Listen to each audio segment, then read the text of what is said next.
Em nome do Pai, do Filho e do Espírito Santo. Amém. Paz e bem a você que acompanha o nosso programa Boa Noite, meu Pai. E mais uma vez peço que você possa então divulgar nas suas redes sociais. Estamos também no YouTube, no podcast e claro, cada vez mais pessoas buscando um pouco mais sobre Deus, né, na dimensão da reflexão, com certeza teremos um mundo muito melhor. Portanto, divulgue desde agora esse link para que muitas pessoas também possam estar ouvindo, acompanhando o nosso programa Boa Noite, meu Pai. Lembrando também que estamos na Rádio Alvorada FM 106.3, ou seja, as ondas da rádio também levam essa mensagem até a sua casa, até a sua família, para melhorar cada vez mais a sua dimensão espiritual. E lembrando, o nosso programa, ele traz sempre duas dimensões muito importantes, que é esta. A primeira, nós olharmos a nossa dimensão humana, o nosso dia a dia, o nosso cotidiano. E a partir dele, então, vem a segunda dimensão, que é a espiritual. Ou seja, através de uma história do meu dia a dia, eu vou conectar essa história, essa convivência, isso que eu coloco em prática no meu dia a dia, para estar junto com Deus. Ou seja, eu vou deixar essa mensagem, essa qualificação humana muito mais voltada para Deus. E é isso que então busca fazer o nosso programa Boa Noite, meu Pai. Uma dimensão espiritual, mas almejando, claro que, esta comunhão com o nosso Deus. E hoje então falar com você sobre uma história muito importante. Eu acho ela tão interessante que em algumas homilias, quando o tema é propício, é claro, eu coloco essa história para que as pessoas consigam compreender como que Deus ele quer sempre nos ajudar. E também, essa história sempre em algum início de uma reflexão, por exemplo, de um retiro, início do ano, também ela traz um sentido muito forte para compreendermos mais o amor de Deus. A história é esta. Nós colocamos o nome dela de Pai Começa o Começo. Parece um pouco, na dimensão da língua portuguesa, um pouco estranha, na verdade, né?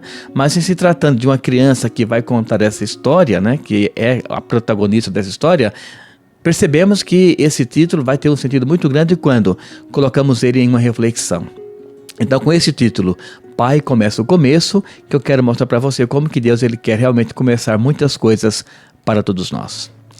Primeiro, nós vemos que Deus é aquele que tem uma profunda preocupação com a nossa caminhada, o nosso dia a dia. E claro, você sabe disso, você que já é adulto, tanto na idade quanto na fé, percebe o quanto Deus ele quer caminhar com você. Basta o quê? Que cada pessoa abra a sua vida, o seu coração, para que Deus realmente perceba isso, e Ele vai então adentrando na sua história de vida, Ele vai transformando aquela pessoa que você é, para que você, claro, encontre cada vez mais um sentido diferente naquilo que está buscando. Então nos conta a história que uma criança estava descascando uma laranja. Olhemos, uma laranja e uma poncã, por exemplo. A poncã é muito fácil para ser descascada. Simplesmente eu pego, coloco essa unha maior e eu consigo tirar todas as cascas dela. Ao passo que a laranja não. Então nos conta a história que a criança estava tentando tirar as cascas da laranja. E claro, com muita dificuldade. Tentando com a unha, e ela percebeu um grau muito grande de dificuldade de tirar todas as cascas daquela laranja. Então foi aí que ela recorreu para o pai, dizendo assim: Pai, começa o começo.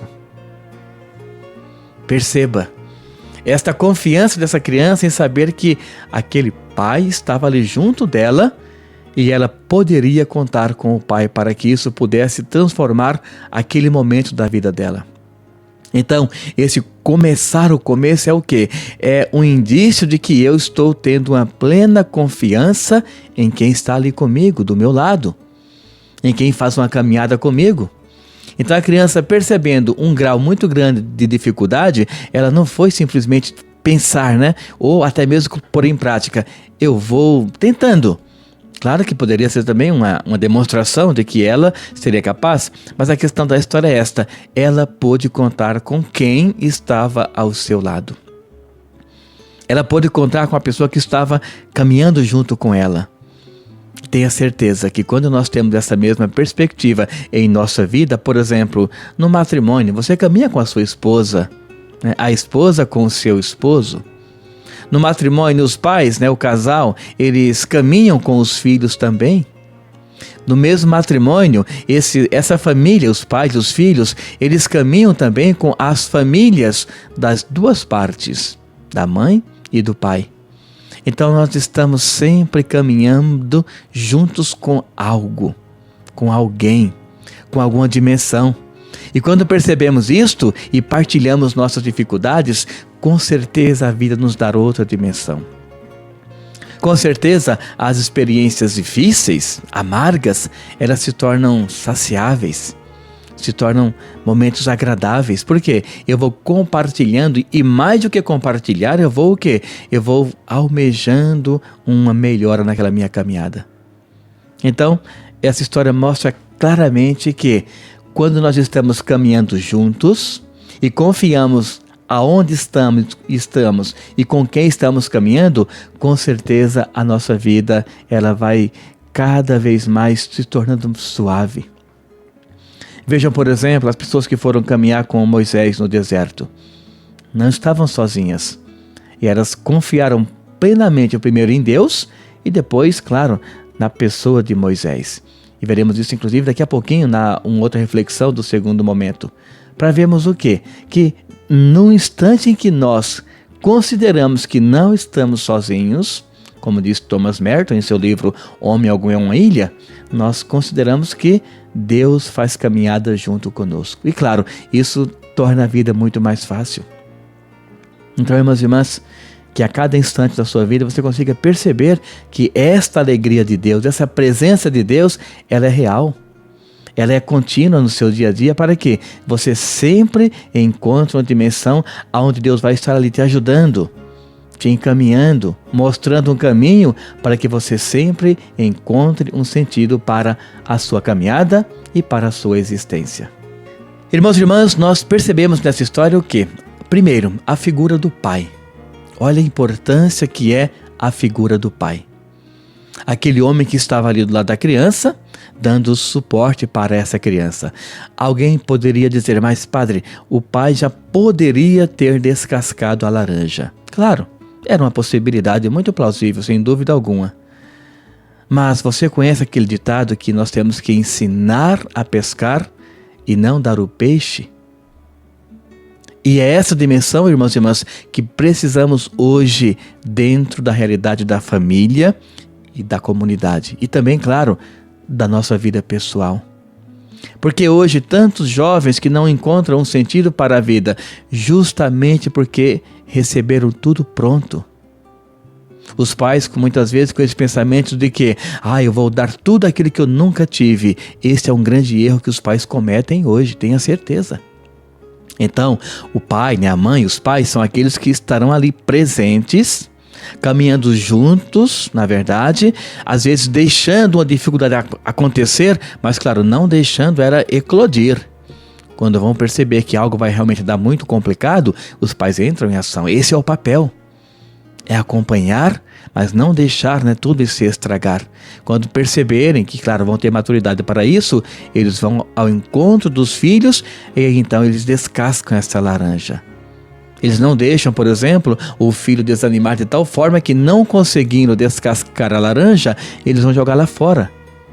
Eles vão o quê? Eles vão tentar fazer o possível para que essa laranja seja descascada. Mas diante de um grau muito alto de dificuldade, os pais assumem esta laranja, essa tarefa, enfim, e aí eles começam a descascar com facilidade, porque é o modo próprio de um adulto, saber fazer as coisas.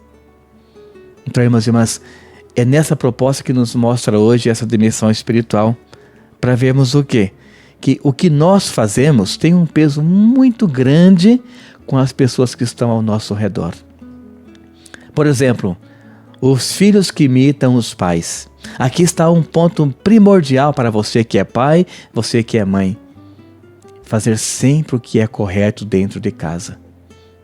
Porque os filhos percebem, eles vão avaliando o que vocês fazem e, claro, em qualquer momento da vida deles, eles vão dizer, se o meu pai, minha mãe, se eles fizeram isso, é algo bom. Por mais que o que eles estão falando seja algo errado, imoral, por exemplo, isto, antiético, mas se foi feito por vocês, pais, eles vão saber, eles vão perceber, vão pôr na mente que isto é algo bom. Eu gosto muito de uma propaganda que encontramos às vezes no YouTube, que fala assim, por exemplo, um pai andando, numa rodoviária ou no aeroporto, que seja, e esse pai ele descasca, por exemplo, uma bala. E ele simplesmente pega aquele papel e joga esse papel no chão, na escada. E o filho ele faz a mesma coisa, ele põe a mão no bolso, pega uma bala, descasca e joga o papel no chão. Depois este pai pega uma fruta, a banana por exemplo, ele descasca essa banana, come e a casca ele joga no chão também. E o filho faz a mesma coisa. Então vejam, esta imitação dos filhos é primordial para que você saiba exatamente o que você está fazendo. Porque senão, vamos simplesmente caminhar no mundo onde as coisas erradas vão se tornar coisas certas, entre aspas, é claro. Uma imposição praticamente. E hoje já estamos vivendo isto. Quem pensa o que é correto, muitas vezes, não é aplaudido no sentido de que ele está certo, está aplicando o que é justo. Muitas vezes aquilo que é errado, mas que está no consciente do coletivo, muitos querem dizer que é certo, mesmo não sendo. Então, irmãos e irmãs, é muito importante o nosso comportamento. Eu falei na homilia, agora no segundo domingo de maio, na minha paróquia Pessoal Nipo Brasileira, de que quando nós estamos imitando as ações de Cristo, nós temos que ter muita consciência do nosso papel na igreja. Eu citei assim, quando uma pessoa é católica, participante, atuante inclusive, e muitas vezes na casa, no grupo de amigos, ela sempre fala mal da igreja, ela não condiz a sua realidade espiritual com o que ela aprendeu na igreja, quem está, por exemplo, na igreja, ela vai se afastar, porque vai ver aquele contra-testemunho. E outro lado, quem não está na igreja, mas quer adentrar, quer conhecer, ela com certeza não vai querer conhecer essa igreja. Então vejam, o nosso testemunho é fundamental. Então, queridos pais, com essa história, veja o que vocês estão colocando em prática no dia a dia. Semeiem sementes boas. Isso vai dizer o quê? Que vocês estão realmente buscando uma consciência moral, ética, sexual, cristã, em todos esses âmbitos, aquilo que é coerente. Aquilo que já sabemos como um grande valor e que o mundo muitas vezes quer distorcer, mas nós tendo essa consciência, não vamos adentrar nessa perspectiva. Então a importância que os pais têm de fazer sempre aquilo que é correto para saberem que os filhos estão indo também nessa mesma caminhada. Depois, nós temos a dimensão de que é trabalharmos com aquilo que nós temos.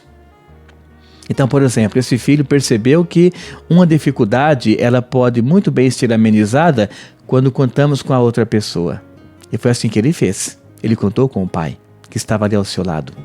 Vejam, por exemplo, na dimensão bíblica, o filho pródigo. Ele não quis contar com o pai, mesmo o pai dizendo, olha, tudo que é meu é teu. E ele não quis contar com essa afirmativa do pai. E quis o quê? Levar a sua vida, seu conhecimento, seus amigos, suas festas. Mas claro, conhecemos a história e não funcionou. Então, irmãos e irmãs, é primordial que nós tenhamos essa consciência. Que tenhamos esse dever muito bem edificado para que a nossa vida seja sempre levada no caminho de Deus. Isso é muito importante. Porque senão simplesmente estaremos o quê? Passando um dia após outro dia. E isso não condiz com a realidade humana. Isso não condiz com a realidade bíblica, inclusive. Isso não condiz com o que Deus ele preparou e Ele espera para cada um de nós que somos os seus filhos. Então, leve avante sempre essa perspectiva. Você está sempre com Deus. Ele é onipresente, ou seja, está em todos os lugares ao mesmo tempo. Então sempre faça aquilo que é devido de Deus estar vendo, ouvindo e aconselhando a continuar. Ou seja, não fazer coisas erradas, porque não é que Deus está te vigiando nesse sentido de punir. Não é isto. É um ambiente onde eu sei que na minha presença física, né, Deus está ali na sua presença invisível. Mas a sua onipresença vai sempre nutrir o meu caminho. Irmãos e irmãs, o nosso iniciar com Deus é fundamental.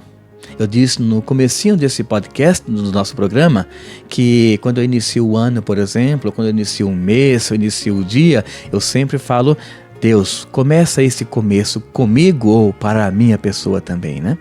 Começa para mim, como disse a criança da história. O português não condiz muito bem essa frase, né? Mas, como disse, vindo de uma história infantil, qualquer pessoa, qualquer adulto consegue compreender, né, que esta formação verbal não está adequada para o português, mas ela é compreensível totalmente, porque é uma história para nos remeter a um plano de salvação, ou seja, a vermos uma outra realidade. Então, quando falamos iniciar com Ele, é o quê? Reflexão agora vai nesse ponto. Você, eu, né? Nós, quando começamos o dia, com quem nós contamos para esse início do dia? Eu sempre lembro e falo para jovens, enfim, nas palestras, que muitas vezes nós agimos como os jogadores de futebol. Como que eles fazem? Entrando no campo, abaixam rapidamente, relam na grama e fazem o nome do Pai 3, 4, 5 vezes, enfim, parece que até uma questão não de fé, né? Mas uma questão que vai dar sorte ou algo desse sentido. Claro, é plausível o sinal? Sem dúvida alguma. Toda vez que eu faço o nome do Pai, eu estou querendo Deus perto de mim. Mas eu não posso fazer nesse automático, nesta falta de espiritualidade. Eu não posso pensar que este meu automático vai me levar a uma conduta salvífica. É um sinal, sem dúvida alguma, ao menos lembrou. Mas que tal se lembrarmos com consistência? Perceberam? A criança da história que contei hoje, ela poderia muito bem passar 3, 4 horas tentando descascar aquela laranja. Poderia de repente pegar um garfo, uma faca, uma colher ou uma unha maior. Mas não, ela teve consistência. Ela foi atrás daquilo que ela via que resolveria a situação. Então, o fazer por fazer não nos leva à salvação. Como disse Jesus, né? Isso até os hipócritas faziam. Rezavam o dia inteiro nas praças públicas. Então eles faziam isso também. Mas a questão é, tinha alguma validade? Não tinha, claro. O próprio Jesus falou. Aquelas pessoas também que jogaram a moeda lá junto com a viúva, muito dinheiro foi jogado lá em relação a moedas, né, das pessoas que não tinham nenhuma consistência com Deus, e foi lá a pobre viúva, jogou sua última, né, e única moedinha lá na coletoria de impostos. E Jesus chamou os apóstolos e disse o que para eles? Olha, ali teve consistência. Ela sabia o que estava fazendo. Não era uma mera esmola, não era um dar aquilo que estava em excesso, que não sabia mais o que fazer, ou até mesmo por desdém. Não era. Era a consistência. Então, irmãos e irmãs, essa consistência é fundamental para que a nossa vida ela possa se engrenar cada vez mais no que Deus preparou para nós. E aqui eu citei então alguns exemplos para vermos como que essa consistência ela nos leva ao caminho de Deus. Por exemplo, Moisés. Um homem que após aceitar o convite, né? Claro que antes do aceitar tem muita história. Ele por várias vezes não quis, mas quando ele aceitou, aqui entra a consistência, ele fez o quê? Ele sabia que poderia contar com Deus todo instante. Assim como essa criança sabia que começando a laranja e tendo dificuldade, ela poderia muito bem começar, aliás, pedir para que o seu pai terminasse, né? Começasse essa dimensão do começo, porque era difícil. Então, nessa dimensão, eu pus também a pessoa de Abraão, um homem consistente na fé, que deixou de lado os seus valores, mas ele ouviu a voz de Deus e foi o quê? Ele foi oferecer o sacrifício do seu filho, Isaque. Caminhou, né, pela madrugada fora, levando o filho, como diz, levando ao matadouro, e chegando lá, claro, Deus não espera isso de ninguém. Deus nunca vai aconselhar isso. Era o quê? É uma dimensão para vermos o quão grande é a nossa consideração ou a nossa consistência para com Deus. Ou seja, o quanto eu ouço Deus, o quanto eu dou valor ao que ouço de Deus. Essa é a questão teológica, né, de levar o filho, né, para ser sacrificado. E Deus, claro, na sua onipresença, estava ali e disse: não mates o teu filho. Mas Deus fez o quê? Fez essa prova. Ele sabia que podia contar com a pessoa de Abraão. Portanto, te darei uma descendência tão numerosa que ninguém poderá contar. Mais numerosa do que as estrelas do céu, ou seja, é infinito na verdade, e também como as areias das praias, o que também é infinito. Então, irmãos e irmãs, é nesta consistência que a igreja hoje se baseia, por exemplo, para falar dos santos. Santos e santas. Quantas mulheres e homens, desde os primórdios da igreja, até hoje, os mais recentes, por exemplo, Carlos Acutis, que logo vai receber então esse título oficialmente, né? Seria antes, mas como faleceu o Papa Francisco, claro que então tem que ter um Papa para dar esse título, para fazer essa liturgia, essa cerimônia toda, mas para vermos o quê? A consistência de pessoas jovens e do nosso tempo em querer escutar a voz de Deus, em pedir para Deus começar o começo e, mais do que isso, continuar me ajudando nas dificuldades. Então vejam que essa perspectiva é para que nós nos aproximemos cada vez mais de Deus. Trazendo o quê? Uma proposta na qual Deus ele vai ser aquele que vai abrindo os caminhos. Vejam, quando João Batista veio, né, o precursor, até o nome dele é por conta disso, né, aquele que veio abrir caminhos, ele falou o quê? Limpai as eiras, limpai os caminhos. Naquele tempo, à noite, com muita tempestade de areia, era comum os caminhos, eles serem, por exemplo, né, todos afetados com as tempestades da areia. Então, eram encobertos. Então alguém depois, os escravos vinham com a pá ou algo parecido e tiravam toda a areia daquele caminho e ele reaparecia lá no meio do deserto. Porque até então era tudo areia, ficava tudo no mesmo patamar.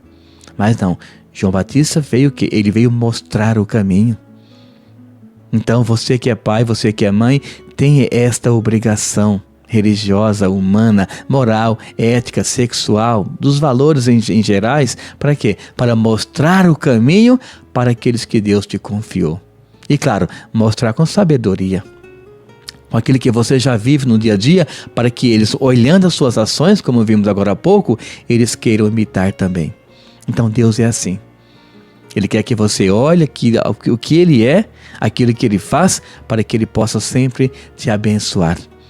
Então que mais dessa vez, que mais essa semana, Deus ilumine muito a sua vida, a sua família, o seu trabalho, e você possa totalmente, voltando-se para Deus, imitar tudo aquilo que Ele faz, para que a conduta dEle enquanto Pai Criador possa sempre reger a tua vida. Mais uma vez, muito obrigado por acompanhar o programa Boa Noite, Meu Pai. Que Deus sempre abençoe a sua vida. E mais uma vez, peço que você divulgue, né? Leve esse link para tantos grupos, para que muitas pessoas conheçam e queiram continuar acompanhando o programa, mas claro, com a perspectiva de que o nosso lado humano, ele existe para nos levar um dia para a eternidade. O Senhor esteja convosco. Ele está no meio de nós. Que desça mais uma vez sobre você, sua família, a bênção do Deus Todo-Poderoso, Pai, Filho e o Espírito Santo. Amém. Um grande abraço, fique com Deus e até o próximo domingo com as bênçãos do nosso Pai.